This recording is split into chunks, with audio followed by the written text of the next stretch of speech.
Salam guys, kali ni aku nak terangkan sikit basic tentang smart home dan macam mana korang nak start buat smart home sendiri dengan kos hanya RM70. So let's go. Smart home ni adalah automation yang kita buat dekat rumah. So kalau ikut Wikipedia, automation ini adalah bermaksud pengurangan kerja yang melibatkan manusia dengan cara decision making dah dibuat terlebih dahulu. Jom kita tengok pada konteks home living pula. Contohlah, rutin harian kita masa bangun pagi, kita buka lampu dulu. Untuk buka lampu tu, kita kena bangun dari katil, pergi dekat switch lampu dan tekan switch lampu. Dekat situ je dah ada 3 action. Dengan smart home ni, kita boleh just cakap dekat lampu tu untuk turn on, dia on. So dekat situ hanya 1 action nak banding dengan tadi 3 action. Okey lah, mungkin kita tak boleh interact direct dengan lampu tu, tapi kita boleh buat dengan medium tengah yang kita panggil sebagai home assistant. Itu baru 1 action, iaitu buka lampu. Kalau contoh dengan 1 command saja, home assistant hantar arahan untuk lampu on, kipas tutup, aircon tutup dan on TV. Situ ada 4 item. Dekat situlah bestnya smart home ni. Dengan 1 command saja atau apa-apa trigger, multiple action akan berlaku secara automatik. Save tenaga kita, pantas dan banyak lagi benefit lain. Ok, so macam mana kita nak start buat smart home ni? Basic dia, mula kita perlukan home assistant sebagai perantara. Home assistant ni ada banyak platform, tapi untuk yang nak try dulu, aku showkan pakai Google Assistant. Sebab dia adalah dekat dalam handphone korang sendiri pun dah ada Google Assistant tu.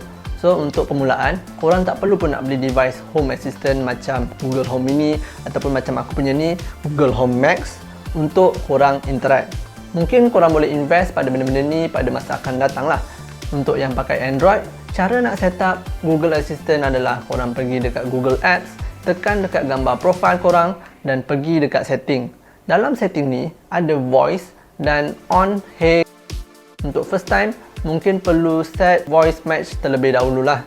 Lepas tu korang boleh download siap-siap app Google Home yang akan jadi main app untuk semua device. Dekat sini, kita dah establish interaction antara kita dengan perantara kita iaitu Google Assistant. Sekarang, kita pergi ke second part of the interaction iaitu Google Assistant dengan device. Untuk kali ni, aku tunjuk yang paling senang iaitu dengan menggunakan Google Assistant Ready Device. Macam contoh dia adalah lampu Yeelight yang sebelah ni. Untuk setup lampu ni, korang hanya perlu setup dalam app Yeelight dengan add device dan follow instruction untuk setup dengan Wi-Fi yang sama digunakan untuk Google Assistant ataupun handphone korang. Dan last sekali, korang hanya perlu linkkan app Yeelight tadi dalam Google Home app dekat setting. Dekat bahagian bawah ada button Work with Google. Kita search Yeelight dekat situ dan connectkan account. Bila dah selesai, korang boleh dah bagi command through Google Assistant. Hey, turn on bedroom light.